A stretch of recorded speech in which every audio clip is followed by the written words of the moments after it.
जुलाई प्रारंभ हुई और बहुत ही भयावह घटना हिमाचल प्रदेश में घटी।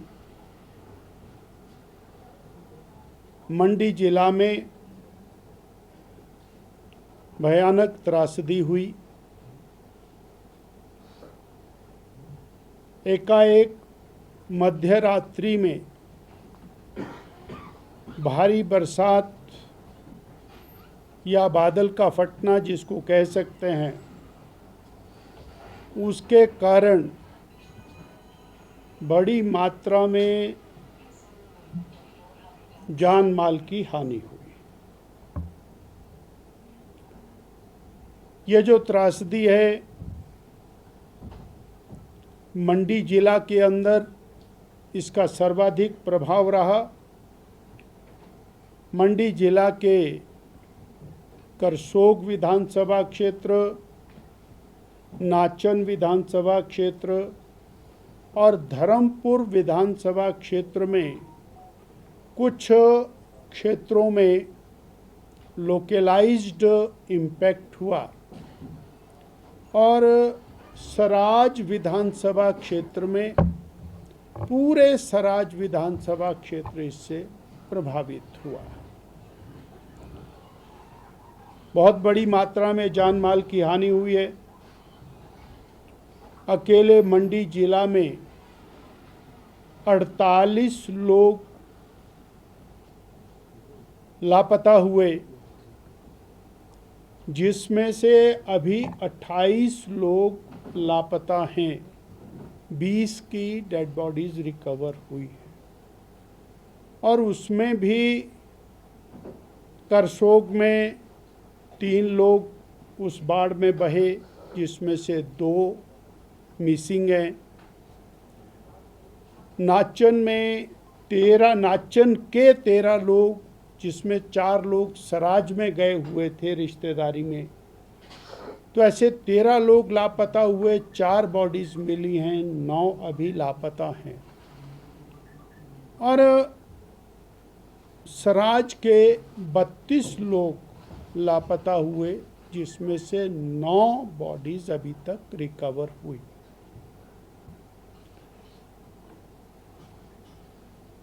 लगभग 1000 मकानों का नुकसान हुआ है, जिसमें ये कहा जा सकता है कि 300 से लेके 500 मकान पूरी तरह डैमेज्ड हैं, यानी समाप्त हो गए हैं, और 500 से ऊपर मकान ऐसे हैं जो पार्शली डैमेज्ड हैं और 200 के लगभग मकान जमीन के साथ ही चले गए। यानी ये कहा जाए कि जमीन भी जमींदोज हो गई, जमीन भी जमींदोज हो गई।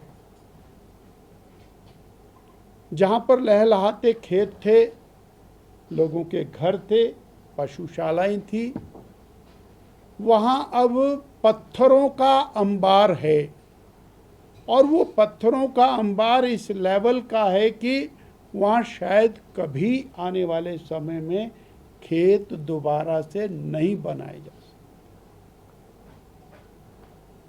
अब इस त्रासदी में भारतीय जनता पार्टी व्यथित भी है और उन परिवारों के साथ, उन लोगों के साथ हमदर्दी भी रखती है और उनके साथ निरंतर खड़ी हुई है।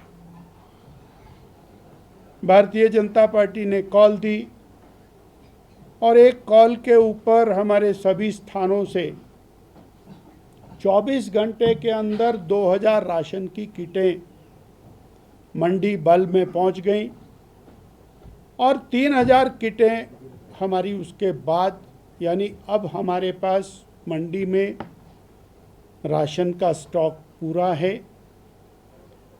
इसके साथ ही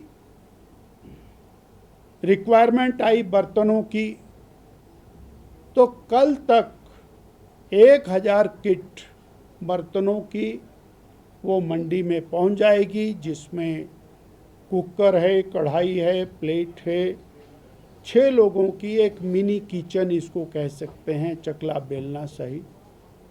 सो वो वहाँ पर पहुँचा रहे हैं। ट्रकों के हिसाब से कंबल है, गद्दे हैं, ये भी पहुँचा रहे हैं। उन परिवारों के प्रति संवेदना व्यक्त करते हैं। आज 8 दिन हो गए। अब ये विचार करने का दिन है कि सबसे पहले उस त्रासदी में कौन पहुंचा। नेता प्रतिपक्ष हमारे पूर्व मुख्यमंत्री जयराम ठाकुर जी सबसे पहले वहां पहुंचे और त्रासदी का बयान किया कि इस लेवल का हैवाक हुआ है। उनके पहुंचने से पहले तक किसी को इस बात की जानकारी नहीं थी कि कितना भारी वहां पर डैमेज हुआ। हमारे और विनोद कुमार जी एमएलए नाचन, वो सबसे पहले पहुंचने वाले व्यक्ति थे वहां जहां पर और नुकसान हुआ। इसी तरह से करसोग में हमारे विधायक वहां सबसे पहले पहुंचने वाले थे, दीपराज जी। भारतीय जनता पार्टी ने जयराम ठाकुर जी की सूचना के ऊपर निर्णय किया कि हम 4 स्थानों के ऊपर प्रदेश के बड़े नेताओं की टीम भेजेंगे। एक टीम मेरे साथ, जिसमें बल के विधायक इंदर सिंह गांधी जी, गोविंद ठाकुर जी पूर्व मंत्री, हमारी पार्टी के 3 सचिव और मंडी जिला के अध्यक्ष, ऐसे एक टीम मेरे साथ आदरणीय जयराम ठाकुर जी के विधानसभा क्षेत्र में गई और हमने अनेक स्थानों पर वहां पर प्रवास किया। हम बगस्याड़ पहुंचे और बगस्याड़ का वो गांव जहां सेब के लहलहाते बगीचे, और वहां पर सेब तो छोड़िए मकानों का भी नामो निशान। वो लगभग 100 के करीब लोग स्कूल में रह रहे हैं। वहाँ से हम लोग थुनाग पहुँचे और थुनाग की जो त्रासदी है वो देख करके रूह कांप गई। यानी जहाँ थुनाग का नाला चल रहा है वो तो चल ही रहा है, और एक नया नाला बना है और जिसके अंदर लाखों लाखों टन, ये कहा जा सकता है कि कम से कम 10,000 ट्रक पत्थर, मलबा और पेड़ वो थुनाग के ऊपर आकर के गिरे हैं। 5-5 मंजिल बिल्डिंगें पूरी तरह से जमींदोज हो गई हैं, जिनको देखने जो दिखाई भी नहीं, और जो वहाँ से जाने गए हैं उसका वर्णन मैंने आपके सामने किया। थुनाग से आगे लंबा थाच से पहले एक छोटा सा गांव, 25 घर उसमें, और वो 25 के 25 घर वॉश आउट हो गए। भगवान की कृपा से वहाँ से एक भी व्यक्ति लापता नहीं हुआ। वो स्कूल में 120 लोग रह रहे हैं। लंबा थाच से आगे तो सड़क अभी तक खुली नहीं। वहाँ तो केवल पहुँचने वाला एकमात्र व्यक्ति है, उसका नाम जयराम ठाकुर है, जो पैदल चल करके हर गांव, हर व्यक्ति तक पहुँचे। हम नाचन के प्रभावित क्षेत्र में गए और वो गांव जिसमें टमाटर बेतहाशा लगा हुआ था, हम जब कल गए तो टमाटर का ढुलान चला था, और वो पूरा का पूरा गांव टमाटर समेत, उसमें 3 घराट थे, आटा चक्की थी, गन्ने का पैलर था, सारा पानी से चलता था, वो सब कुछ वहाँ से वॉश आउट है, नामो निशान नहीं है। आप कल्पना करें कि बिजली का ट्रांसफार्मर वो 500 मीटर ऊपर से बह करके उस खड्ड तक पहुंचा है और उस गांव से 9 लोग लापता हुए, 2 बॉडीज मिली हैं, 7 बॉडीज अभी तक नहीं मिली हैं और एक बॉडी उसमें से कांगड़ा के देहरा में जाकर के मिली है। अब पानी के प्रेशर का और हम अनुमान लगा सकते हैं कि वो नाचन से निकली हुई बॉडी वो देहरा में जाकर के महाराणा प्रताप डैम के अंदर प्राप्त हुई है, महिला लाश। ऐसी स्थिति में सवाल ये खड़ा होता है कि सरकार इतनी देरी से क्यों पहुंची। हमने फिर भी कहा देर आए दुरुस्त आए, परंतु गति नहीं है सरकार की। 2 किलोमीटर सड़क खुलती है, 2 किलोमीटर बंद हो जाती है। कल हम और जो डैम है ना जी, पंडो के साथ वाले सारे इलाके के अंदर गए और वहां पर 16 मेगावाट का एक प्रोजेक्ट जो 100% वॉश आउट हो गया, उसकी टरबाइंस तक दिखाई नहीं दे रही हैं, वहां पर कुछ भी नहीं बचा है, वहां पूरी सड़कें वॉश आउट हो गई हैं। और जो हमारी सरकार ने एक रोपवे बनाया था जिसका उद्घाटन माननीय वर्तमान मुख्यमंत्री जी ने किया, अब वो एकमात्र साधन 12 पंचायतों के लिए जाने का वो रोपवे बना है और वो रोपवे माता बगलामुखी मंदिर के लिए बना हुआ है। अब उसी के माध्यम से जाना आना हो रहा है।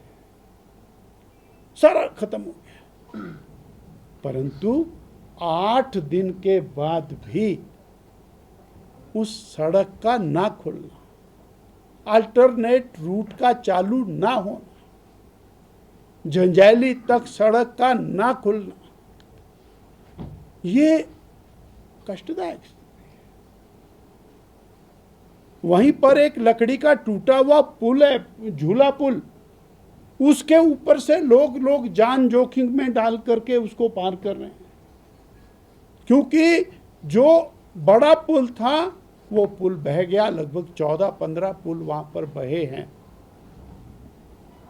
थुनाग में एक भी पत्थर अभी तक सरकार ने हिलाया नहीं है, एक भी पत्थर। थुनाग के बाजार में सड़ेंद आ रही है। हम नहीं कह सकते कि वो पशु हैं उसके नीचे या मनुष्य है, परंतु जब तक 5-7 पोकलेन एक साथ जाकर के वहां काम नहीं करेंगी तो 30-30 फुट पत्थर और मलबा वहां पर जमा हुआ है, जिसके नीचे ये और बीमारी का कारण हो सकता है। जो सरकार को जितनी शिद्दत के साथ वहां पहुंचना चाहिए, कार्य करना चाहिए,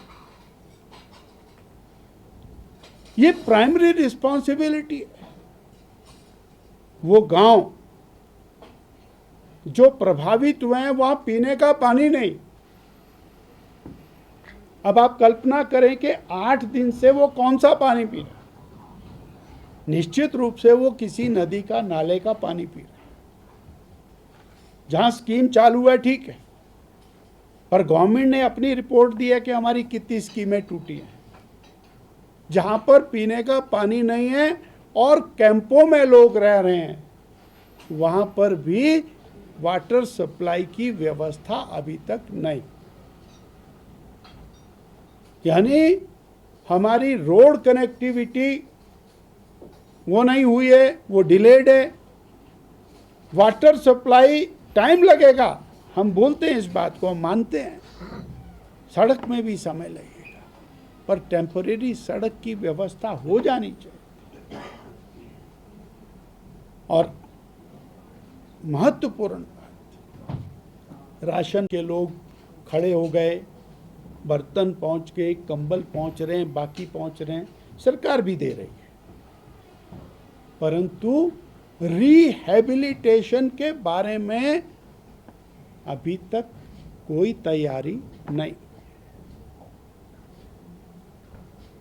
रिहैबिलिटेशन के बारे में हम ये कहना चाहते हैं कि जिसकी जमीन ही चली गई, मकान भी चला गया, उसके लिए सरकार ने 2023 में भी कहा था,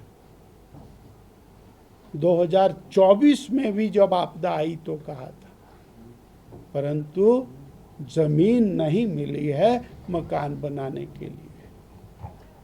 तो जो जिनकी जमीन दोज हो गई, उनके लिए अति शीघ्र जमीन का प्रावधान किया जाना चाहिए, ताकि सरकारी सहायता से, लोगों की निजी सहायता से या अपने पैसे से वो मकान खड़ा कर सके। तो गंभीरता की आवश्यकता है। हम ये क्रिटिसाइज नहीं कर, हम ये कहना चाहते हैं कि सरकार की गंभीरता पर प्रश्न चिन्ह है, और उसे 8 दिन होने के बाद भी मलबा उठाने का काम शुरू ना होना, ये चिंताजनक है। 28 बॉडीज का रिकवर ना होना, ये चिंताजनक बात है। पीने का पानी मुहैया ना कराना, ये चिंताजनक बात है।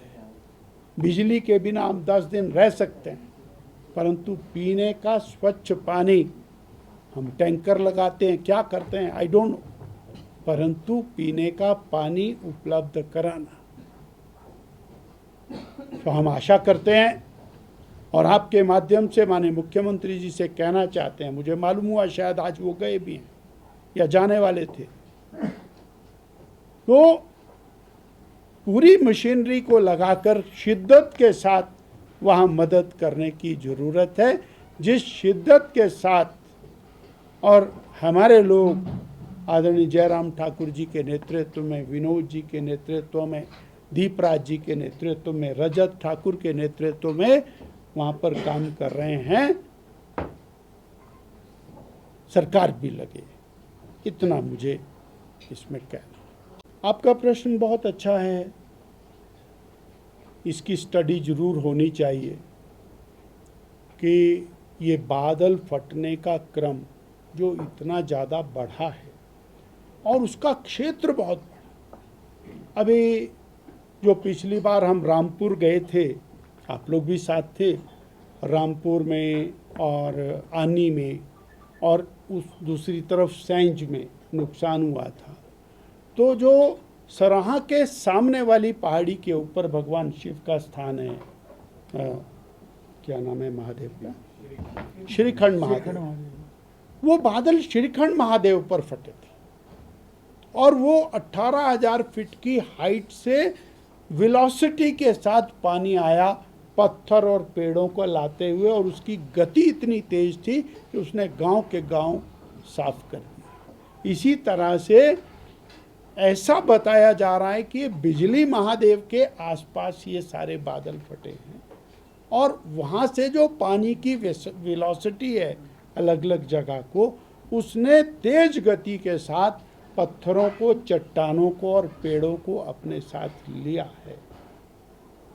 आपने देखा होगा कल परसों चौथे 3 दिन में जो मैंने वीडियोस जारी की हैं, उसमें 100 साल पुराने पेड़ वो उसके साथ बह कर के आए और 100 टन की डील, बड़ी बड़ी पत्थर उसके साथ बह कर के आए।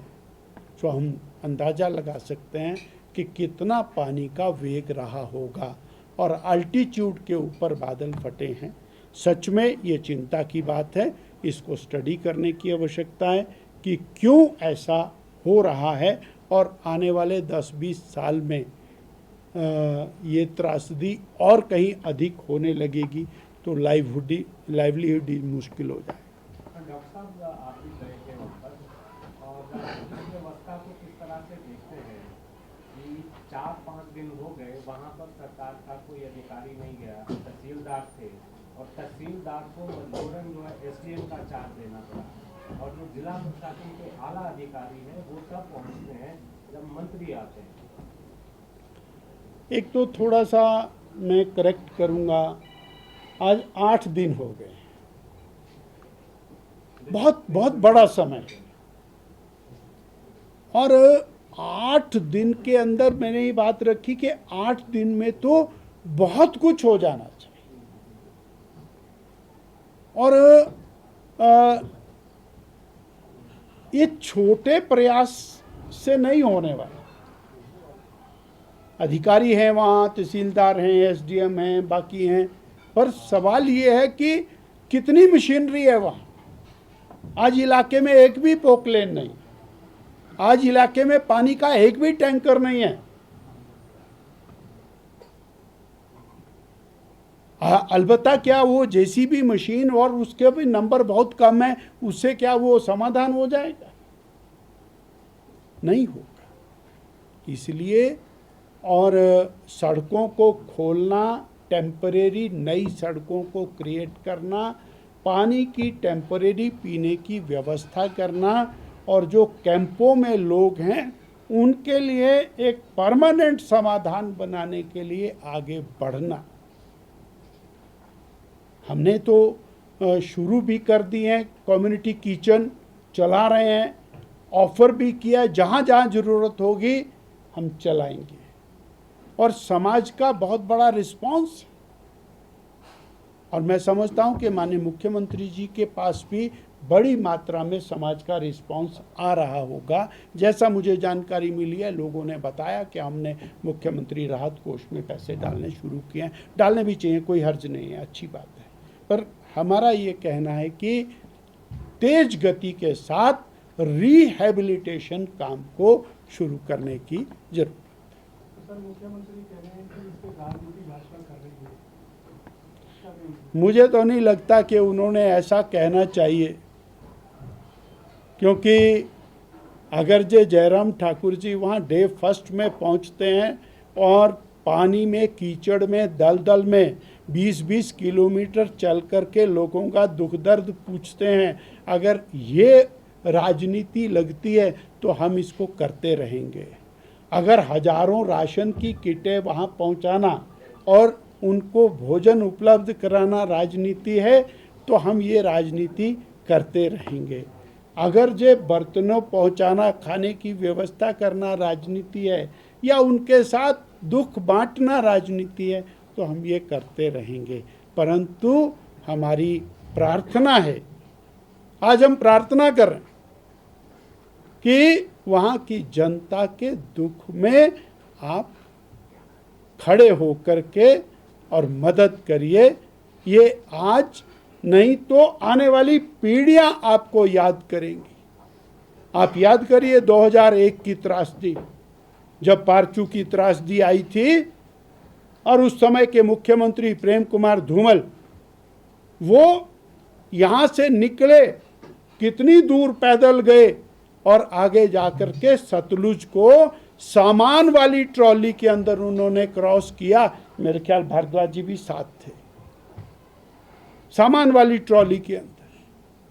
और जनता का, वहाँ का किन्नौर का मटर उन्होंने हेलीकॉप्टर से दिल्ली, चंडीगढ़ उतरवाया। कोविड आया, जयराम ठाकुर जी किस तरह से लड़ते रहे उस त्रासदी के साथ। तो आज समय है आपके पास अपनी और शक्तियों को इस्तेमाल करने का, तो जनहित में काइंडली उसको करें।